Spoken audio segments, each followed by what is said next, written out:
نحمده ونصلي على رسوله الكريم اما بعد فاعوذ بالله من الشيطان الرجيم بسم الله الرحمن الرحيم قل اتحاجوننا في الله وهو ربنا وربكم ولنا اعمالنا ولكم اعمالكم ونحن له مخلصون صدق اللہ العلی العظیم۔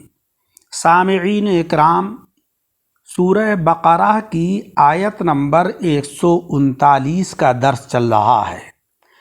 ابتدائی حصہ میں نے بیان کیا، اب دوسرا حصہ عرض کیا جا رہا ہے۔ آیت کریمہ کا ترجمہ ہے کہ تم کہہ دو اتحاجوننا فی اللہ، کہ تم اللہ کی ذات گرامی کے سلسلے میں ہم سے جھگڑ رہے ہو، وَهُوَ رَبُّنَا وَرَبُّكُمْ، حالانکہ وہ ہمارا رب بھی ہے اور تمہارا بھی رب ہے۔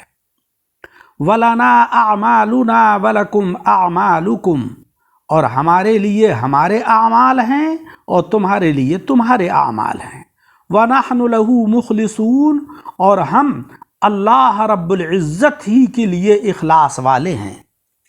اس آیت کریمہ میں اللہ تبارک و تعالی نے مسلمانوں سے یہ فرمایا کہ تم اہل کتاب سے یعنی یہودیوں سے یہ کہہ دو کہ تم اللہ کے بارے میں ہم سے کج بحثی نہ کرو اور اپنے کو رب کا پیارا بلا وجہ نہ جانو۔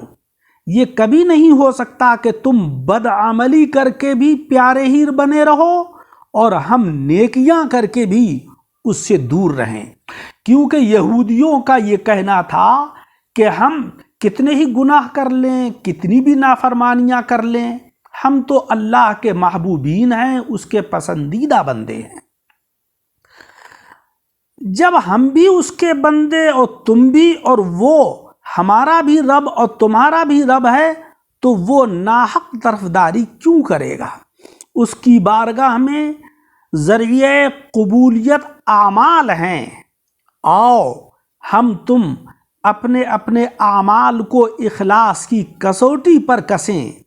ہمارے اعمال تو رب کے لیے ہیں اور اس کے قانون کے مطابق ہیں، اور تمہارے اعمال اپنی قوم کے لیے ہیں اور برادری کے قانون کے مطابق ہیں، لہذا تمہارے اعمال اللہ کی بارگاہ میں نامقبول اور مردود ہوئے، اور ہمارے اعمال چونکہ اللہ کی رضا کے لیے ہیں، ہمارا عمل اسی کے لیے خالص ہے، اس لیے بارگاہ باری تبارک و تعالی میں مقبول اور مولا رب العزت کی رضا اور خوشنودی کے حصول کا ذریعہ ہوا۔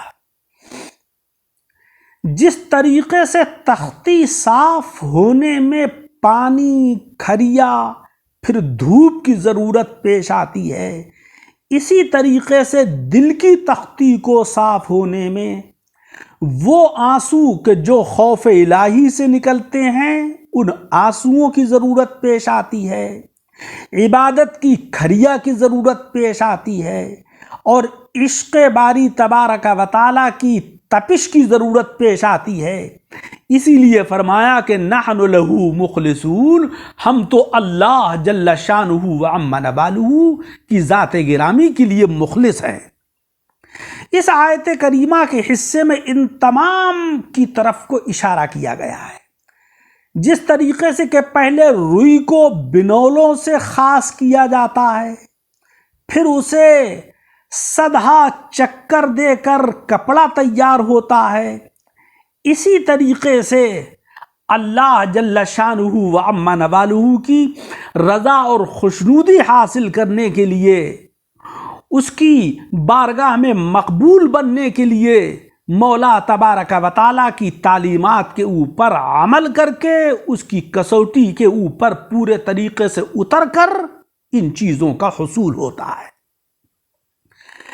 اس آیت کریمہ کی دوسری تفسیر یہ ہے کہ اے اہل کتاب، ہم تمہاری طرف صرف اپنی ذات کو جنت کا ٹھیکیدار نہیں سمجھتے جس طریقے سے تم اپنے کو جنت کا ٹھیکیدار سمجھتے ہو۔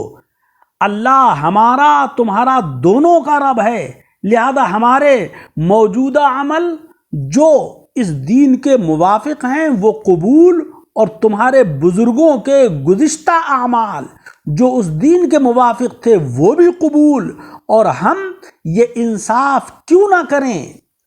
ہم تو اللہ تبارک و تعالیٰ کے خالص بندے ہیں، اس کے فرمان پر مولا رب العزت کی بارگاہ میں سر جھکانا ہمارا شیوا ہے، اور یہ شیوا نفسانیت سے دور رہنا ہے، یہی ہمارا دین ہمیں سبق دیتا ہے۔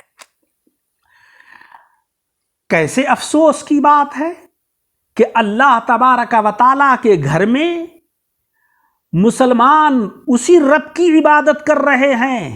اے بنی اسرائیل، جس کو تم اپنا رب کہتے ہو، لیکن انہی نہتے مسلمانوں کے اوپر جو عبادت باری تبارک و تعالیٰ میں مشغول ہیں، تم ان کے اوپر گولیاں برسا رہے ہو، ان کے اوپر مظالم ڈھا رہے ہو۔ یہ تمہارا کون سا دین ہے؟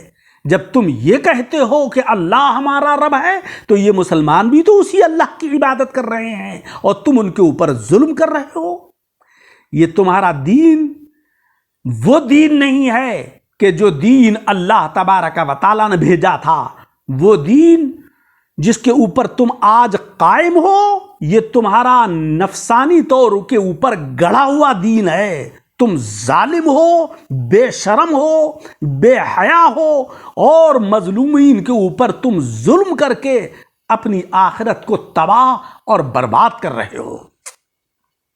سامعین اکرام، اس آیت کریمہ سے بہت سے فوائد حاصل ہوئے۔ پہلا فائدہ تو یہ ہے کہ دنیا میں ہر برا بھلا بندہ رب کی ربوبیت سے فائدہ حاصل کرتا ہے۔ جو برا ہوتا ہے وہ توبہ کر کے اللہ کا مقبول بندہ بنتا ہے، جو بھلا ہوتا ہے وہ اپنے درجات کے اندر عبادت و ریاضت کر کے اضافہ کرتا ہے۔ یہاں کی امیری غریبی سے کسی کی مقبولیت یا مردودیت کا پتہ نہیں چلتا کہ صاحب دنیا کے اندر جو امیر ہے وہ اللہ کا مقبول بندہ ہے اور جو غریب ہے وہ مردود ہے، ایسا نہیں ہوتا ہے۔ ہاں، اس کا ظہور تو انشاءاللہ قیامت میں ہوگا۔ اس آیت کریمہ کا دوسرا فائدہ یہ ہے کہ آسمانی دین اپنے اپنے وقتوں میں بندوں کے لیے ذریعہ نجات تھے، لہذا ہم کو گزشتہ یہودی اور عیسائیوں کو کافر و فاسق نہیں کہنا چاہیے۔ وہ اہل کتاب تھے، اس زمانے میں ان میں بڑے بڑے اولیاء کرام گزرے ہیں۔ آج کے جو یہودی اور عیسائی ہیں یہ فتنہ پرداز ہیں، بالخصوص یہودی، ان کے ذریعے سے کرۂ ارض پر ہر جگہ فتنہ پھیلا ہوا ہے، ہر جگہ انہی کی شرارتوں کا ظہور ہوتا ہے۔ لہذا ان سے ہمیں محفوظ رہنے کے لیے تدابیر سوچنا چاہیے۔ اس آیت کریمہ سے تیسرا فائدہ یہ ہے کہ منسوخ دین اختیار کرنا گمراہی ہے، اور ان کے اعمال جو پہلے نیکیاں تھیں اب گناہ ہوئے۔ جوان آدمی ماں کا دودھ پیے تو وہ گناہگار ہے۔ بچے کے لیے ماں کا دودھ پینا ضروری ہے کیونکہ یہ بچپن کی غذا ہے، نہ کہ جوانی کی غذا ہے۔ لہذا یہودیوں کا جو آج کا دین ہے، عیسائیوں کا جو آج کا دین ہے، یہ منسوخ ہو چکے ہیں۔ ان کو اختیار کرنا گمراہی ہے، اور ان سے موافقت کرنا یہ بھی گمراہی ہے۔ چوتھا فائدہ یہ ہے کہ نفسانیت سے کسی کی برائی نہ کرو۔ ہاں، للہیت سے بروں کو برا کہنا ثواب، جس طریقے سے لہو مخلصون سے معلوم ہوا۔ سب کو برا کہنا بھی برا اور سب کو اچھا کہنا بھی برا، بروں کو اچھا اور اچھوں کو برا کہنا کفر ہے۔ آقا علیہ الصلاۃ والسلام نے فرمایا کہ الحب فی اللہ والبغض فی اللہ، کسی سے محبت کرو تو اس لیے کہ اللہ راضی ہو جائے، اور کسی سے اجتناب کرو اور دور رہو تو اس لیے کہ اللہ تبارک و تعالی ہم سے ناراض نہ ہو جائے کہ ہم اس برے آدمی سے تعلق رکھ رہے ہیں۔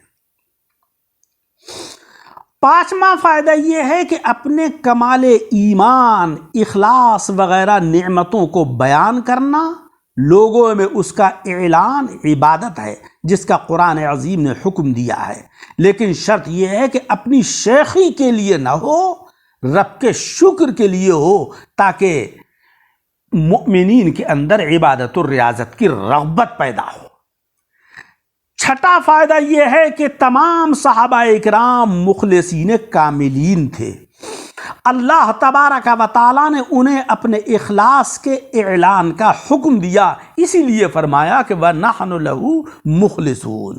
جو ان کے اخلاص کا انکار کرے وہ اس آیت پاک کا منکر ہے۔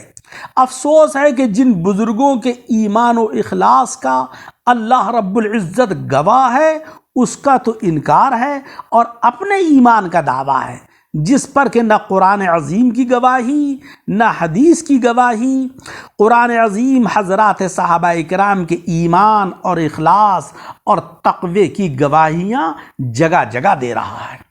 اللہ تبارک و تعالیٰ سے دعا ہے کہ مولا رب العزت ہمیں قرآن عظیم کو پڑھنے اور سمجھنے اور اس کی تعلیمات کے اوپر عمل کرنے کی توفیق عطا فرمائے۔ آمین۔ وآخر دعوانا ان الحمد للہ رب العالمین۔